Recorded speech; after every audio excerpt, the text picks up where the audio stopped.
Hello everyone, তো আজকে chicken কষা বানানোর জন্য এদিকে আমার মা পেঁয়াজ আর টমেটোগুলো কেটে নিয়েছিল। তারপরে এদিকে ছিল আদা রসুন বাটা, আর এটা ছিল জিরে বাটা, আর এদিকে ছিল কাঁচা লঙ্কা বাটা, আর এটা ছিল শুকনো লঙ্কা বাটা, আর এদিকে আলুগুলো কেটে রাখা ছিল। তারপর এদিকে মা মাংস ধুয়ে রেখে দিয়েছিল। তারপর আলুটা ভালো করে লাল লাল করে ভেজে নিল। তারপরে এখানে তেল দিয়ে ওখানে ফোড়ন দিয়ে তারপরে গিয়ে তোমার পেঁয়াজটা দিয়ে ভালো করে নাড়তে চাড়তে থাকলো। তারপরে আদা রসুন বাটাটা দিয়ে দিল। তারপর বাদ বাকি মশলাগুলোও দিয়ে দিল।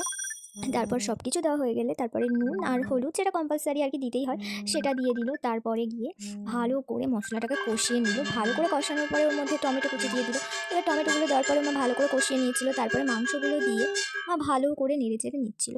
আর আমি তো এদিকে গিয়ে তারপর একটু ঘুরে টুরে এসে তারপরে আবার একটু ভিডিও করতে লাগলাম। তারপরে দেখলাম মায়ের প্রায় কষানো হয়েই গেছে।